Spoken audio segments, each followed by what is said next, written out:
was complete, implementing the elite wisdom of science as a sequence of paradigm shifts. The universe's Aristotelian 1n5, or SHFI. Thorne. Then, abruptly, Newtonian for centuries, then abruptly, Einsteinian. There is no in-between, no half-Newtonian, half-Einsteinian physics. The new paradigm rules utterly. Kuhn likens it to a religious conversion experience. What was heresy yesterday becomes dogma today. Whether Kuhn was right about science is still being debated, but he could well have been describing the turnaround in the American intellectual consensus from 1964 to 1967. The change can be seen as analogous to Kuhn's paradigm shifts in two respects: how the shift occurred, and among whom. An elite wisdom. In speaking of the paradigm shift of the Reform period, it is important to specify who did the shifting.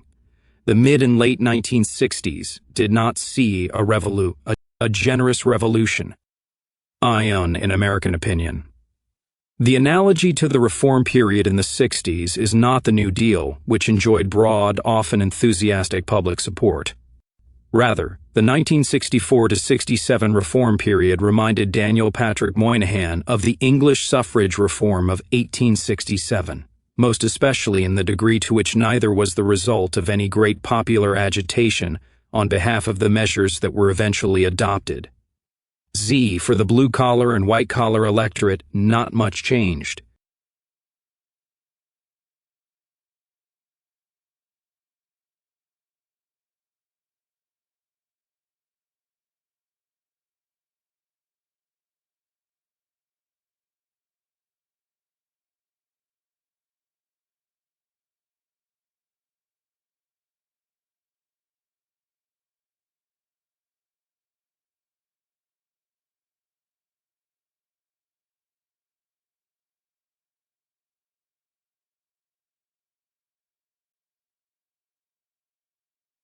For them, the welfare cheats and loafers still loomed large, and sturdy self-reliance was still a chief virtue. For them, criminals ought to be locked up, students ought to shut up and do what the teacher says, demonstrators ought to go home and quit interrupting traffic. The shift in assumptions occurred among a small group relative to the entire population, but one of enormous influence. The group is, with no pejorative connotations, best labeled the intelligentsia, a broad and diffuse group in late 20th century America, but nonetheless identifiable in a rough fashion. It includes the upper echelons of academia, journalism, publishing, and the vast network of foundations, institutes, and research centers that has been woven into partnership with government during the last 30 years. An important and little recognized part of the intelligentsia is also found in the civil service, in the key positions just below the presidential appointment level, where so much of the policy formation goes on.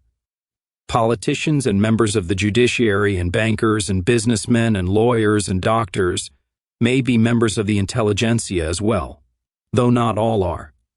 I do not mean to provide a tightly constructed definition, but a sense of the population, people who deal professionally in ideas. For purposes of understanding the nature of the shift in assumptions, the salient feature of the intelligentsia is not that it holds power, though many of its members occupy powerful positions, but that at any given moment it is the custodian of the received wisdom. It originates most of the ideas in the dialogue about policy, writes about them, publishes them, puts them on television and in the magazines and in memoranda for presidential assistants. Most of all, it confers respectability on ideas. I do not mean to trivialize the seriousness of the process, but it is akin to fashion. Ideas are in and ideas are out, for reasons having something to do with their merit but also with being au courant. We may recall the fashionability of being thought liberal in the early 60s. Implementing the elite wisdom. My thesis is that the last half of the 1960s saw remarkably broad agreement on the directions in which a just and effective social policy must move, and this agreement, this elite wisdom, represented an abrupt shift with the past. The shift in assumptions first became apparent in 1964. By the end of 1967, probably earlier, The nature of the political dialogue had been altered unrecognizably. It was not just that by the end of 1967 certain types of legislation had more support than formerly, but the premises, the unconscious, everybody knows that premises shifted in the minds of the people who were instrumental in making policy. The new premises. We may debate the list of new premises and their order of priority. Theodore White describes the shift from equality of opportunity to equality of outcome as a fundamental change. The sponsors of the Civil Rights Act of 1964, with Hubert Humphrey in the lead, had come down adamantly on the side of equality of opportunity. The nation was to be made colorblind. The wording of the legislation itself expressly dissociated its provisions from preferential treatment. Yet only a year later, speaking at Howard University commencement exercises, Lyndon Johnson was proclaiming the next and most profound stage of the battle for civil rights, namely, the battle not just equality as a right in theory, but equality as a fact, and equality as a result. A few months later, Executive Order 11,246 required affirmative action. By 1967, people who opposed preferential measures for minorities to overcome the legacy of discrimination were commonly seen as foot-draggers on civil rights, if not closet racists. A number of writers have pointed to a combination of two events: the ascendancy of legal stipulations as the only guarantor of fair treatment, and the contemporaneous balkanization of the American population into discrete minorities. Before 1964, blacks were unique. They constituted the only group suffering discrimination so pervasive and so persistent that laws for that group were broadly accepted as necessary. By 1967, blacks were just one of many minorities, each seeking equal protection as a group. Each assumed that express legislation and regulation spelling out its rights was, of course, the only way to secure fair treatment of the individual a generous revolution. Beer of the group. For minorities such as juveniles and the mentally handicapped, the remedy was access to legal due process. Before 1964, it was assumed that their interests were best looked after by parents and relatives, with a limited role for the court. Even when the court did become involved, it was in a parental role. After 1967, it was assumed that due process was the only adequate protection for anyone. For populations such as the elderly, women, and the physically handicapped, the change meant regulatory intervention. Why should they be less protected from discrimination than blacks? Too many things were going on too fast during the 1960s for us to identify the nuclear change in the elite wisdom with certainty. But the new stances just described, though important in themselves, were enabled by a deeper change in the perception of how American society works. There was a reason why they made sense when only a few years earlier they had not. I suggest that this more primitive change was the one described in the last chapter, from a view of the American system as benign and self-correcting, to the pervasive assumption that if something was wrong, the system was to blame. Why was it necessary to use the government to promote equality of outcome? Because, left alone, the system would perpetuate unacceptable inequality. Why was it necessary to spell out the prohibitions against any form of discrimination against any group, and to buttress them with enforcing agencies? Because, left alone, the system would tolerate discriminatory behavior. Ultimately, the rationale for the sweeping changes in practice that occurred in the last half of the 1960s had to fall back upon a belief that the system as it existed prior to 1964 was deeply flawed, intended to perpetuate evils. The new alms. The policy ramifications of the new wisdom were labyrinthine. The accepted ways of looking at poverty, race, education, crime, and the natural role of the federal government all acquired a new center from which political and intellectual discourse radiated. Of these, I shall argue that the most important, with the most profound influence on the lives of the poor and disadvantaged, was the change in the meaning of a job. The change was vast, written into law, and accepted as the natural thing to do by both the Johnson and Nixon administrations. In the fiscal 1964 federal budget, the last of the pre-Johnson budgets. Implementing the elite wisdom. Public assistance funds for working people were effectively nil, as they always had been. The major programs for the working-aged population, FDC, and unemployment insurance were for the jobless. The exclusion of working people was not accidental, but neither was it much talked about. A citizen in good standing was self-supporting. To have a job was ipso facto to be self-supporting. If the income from that job was less than 1% liked, it was up to the job holder to do something about it. This was not only the opinion of Middle America, it was the old elite wisdom as well. Politically, it did not visibly occur to leaders of either major party prior to 1964 that people who had jobs ought to get welfare assistance. At bottom, however, the pre-1964 consensus about no welfare for working people rested on a fragile assumption that adults are responsible for the state in which they find themselves. It was fragile because most people had recognized for years that the assumption, strictly speaking, was not true. One's inheritance mattered. Circumstances mattered. Luck mattered.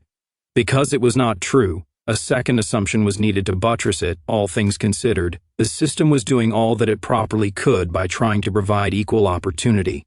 Once the consensus about the second assumption had been breached, it was accepted that the system was to blame for people being poor. Policy principles that had gone unargued were instantaneously outdated. Among these was the principle that the government should not support employed people. If the system was to blame that the person was trapped in a job that paid too little money for a decent existence, then the principle was palpably unfair, so unfair that, like the principle it replaced, it did not need to be debated.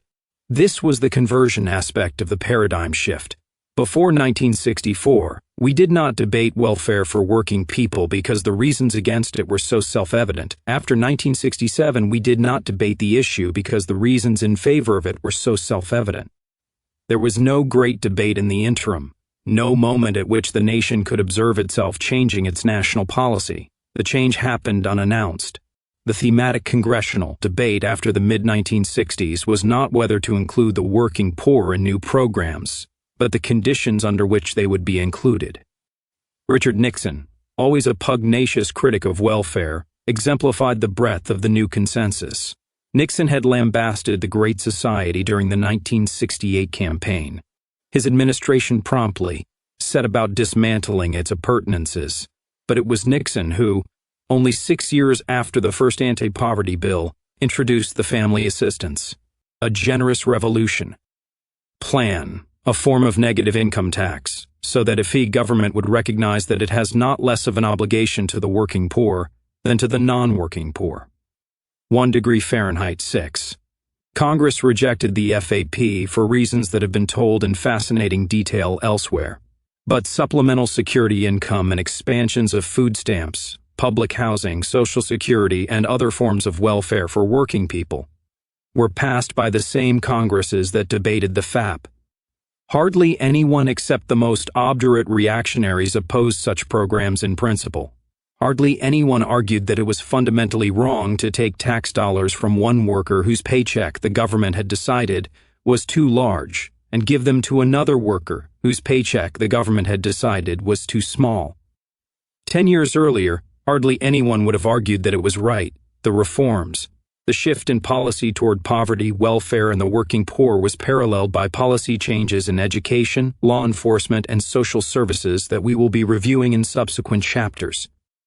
Throughout the presentation of these specifics and the exploration of their consequences, I will be taking for granted some characteristics of the reforms that may not be familiar to some readers. New rulemakers. The reform period coincided with the Johnson administration in that almost all of the enabling actions, the legislation, the court decisions, and the changes in administrative policy within the executive branch with which we will be concerned occurred during that period. The if changes in the rules, as I characterize the reforms, were announced to the players during those years. Some of the changes were also implemented then. But almost none of these early changes had to do with the legislation that is usually associated with a great society. It took some years for the funding programs to get up to speed, and the effects of those programs are to be sought in the 70s. It was the changes caused by administrative fiat that could and often did have pervasive effects on people almost immediately. Sometimes such reforms were promulgated unilaterally by government. Implementing the elite wisdom, agencies, the legislation concerning consumer safety and environmental safety, for example, gave broad latitude to agencies to establish mandatory standards, and these often had lasting effects, good and bad, on the people and industries to whom they were applied. Even when the changes were legislatively authorized, the mechanisms that gave them their influence had less to do with the formal penalties of the law than with other factors. As Nathan Glazer puts it, referring specifically to Standard Form 100% of the Equal Employment Opportunity Commission, today crucial documents in American history are not necessarily to be found in legislation, executive action, or even the court orders of our powerful judiciary. The modest reporting forms issued by regulatory agencies may be as consequential as any of these. Sometimes the changes just happened, more or less invisibly. Disability compensation is a case in point. The program was established in 1956 and liberalized in 1960. Thereafter, the Congress occasionally changed the law, most conspicuously in 1965, when eligibility was changed from permanent or long-lasting disability to a disability lasting 12 consecutive months. But a disability lasting 12 consecutive months is very likely to be long-lasting anyway, so the change did not attract much attention. The definition of a qualifying disability remained quite strict. Medical advances in rehabilitating the disabled during the period were striking. By all logic, the proportion of the population receiving disability insurance should have dropped over time, or perhaps not dropped, given the liberalized rules, but increased modestly. Instead, this is what happened from 1960 through the time that the program was subsumed under Supplemental Security Income 10. During the same period, the number of beneficiaries increased by 533%. The number of workers covered by the program increased by 30%. Something odd was happening to the way Americans used the disability insurance program and the way the government administered it. It amounted to an unnoticed extension of a welfare program that importantly affects the lives of millions of Americans. A generous revolution. Other instances are widely believed to exist, but we have only vague ideas about their real magnitude. Enforcement of eligibility rules for unemployment insurance, AFDC, and other welfare programs changed during the 1960s occasionally by explicit federal policy directives, but often through a generally understood but hard to document change in the way of doing business. The operation of the courts changed dramatically during the 1960s, only partly for reasons that can be pinned down in Supreme Court directives and legislative specifications. Of all the procedural changes, the most important have been those mandated by the courts. Some decisions are famous, the busing decisions, and those affecting the rights of criminal defendants, for example. Others, such as Galt v. Arizona or King v. Smith, are unfamiliar to the general public, but were highly significant in transforming practice in the areas where they applied. Furthermore, and in sharp contrast to the slow pace with which legislation is translated into action, the court decisions can have effects on behavior within a matter of months, occasionally days. The money came later. In contrast, the great legislative victories that required money for implementation did not begin to affect large numbers of persons until about 1967-68, and did not reach full scope until the 1970s. The underlying principles changed earlier. The rhetoric began earlier, the implementing agencies began earlier, the legislation began earlier. But the income maintenance and social action programs that were authorized during Johnson's legislative hegemony in 1964-66 had relatively small budgets and scope during his term in office. Two examples, the food stamp program and the jobs programs, will illustrate the point. The food stamp program under Lyndon Johnson began with 424,000 participants in 1965.13. When Johnson left office, it served 2.2 million people. In the first two Nixon years, that number doubled. By the end of the next two, it had quintupled. By 1980, the number of participants had grown to 21.1 million, to 50 times the coverage of the original Great Society legislation, 10 times the coverage of the program at the end of the Johnson administration. Under Lyndon Johnson, first-time enrollees in work and training programs reached a high of 833,300 in 1967.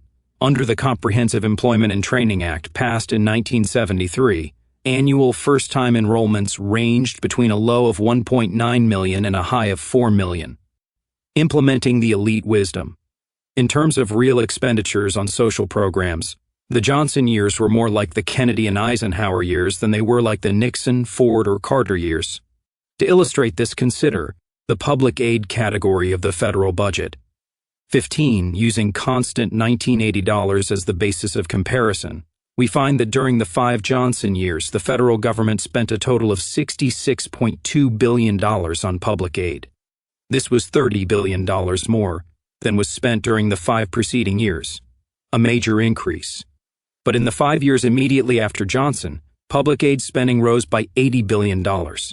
In other words, the increase in the 5 years after Johnson was 2.7 times larger than the increase from Eisenhower-Kennedy to Johnson. Figure 3.1 shows the size of the public aid component of the social welfare budget from 1950 to 1980. In addition to using constant dollars, the expenditures are shown on a per capita basis, take population increase into account. The broken lines are drawn to indicate where the 1980 social welfare budget would have been had the current rates of increase been sustained. The takeoff effect of the Johnson years is evident. Note also that the rate of growth in expenditures did not slow during the Nixon years. It continued to accelerate, a generous revolution. By the end of the 1970s, inflation was eating into budget increases to such an extent that real expenditures declined slightly. Despite this, overall growth of real expenditures over the 1975 to 80 period, an uneventful period for social policy, was about as great as during the Johnson years. The norm had changed. We will see the same pattern repeatedly with other elements of the budget, comparatively small budget increments during 1964 to 68, followed by a surging rise. On horses and carts. In the next chapters, because I am focusing on federal social policy, the federal role looms too large. Even if Johnson had not issued Executive Order 11,246, there would have been state and local attempts to implement something like affirmative action. Even if the Supreme Court had remained silent, many educators would have been urging a more sympathetic approach to the needs of troubled students. Even if Congress had not passed the food stamp program, many states would have been trying to increase public support for poor people. The federal reforms generally ratified an elite wisdom that would have had substantial influence on local and state practices regardless of action at the federal level. It is surely inaccurate to infer from the discussion that, without Lyndon Johnson and the Warren Court, none of this would have happened. But federal legislation is generally harder to repeal than city council resolutions. Supreme Court decisions are harder to reverse than a ruling by a local judge. Federal actions apply nationwide, not to a few cities or states. Because of what happened at the federal level, the new elite wisdom did not have just a moment in the sun in scattered communities. It became national policy, embedded beyond the reach of easy reconsideration in laws, regulations, and judicial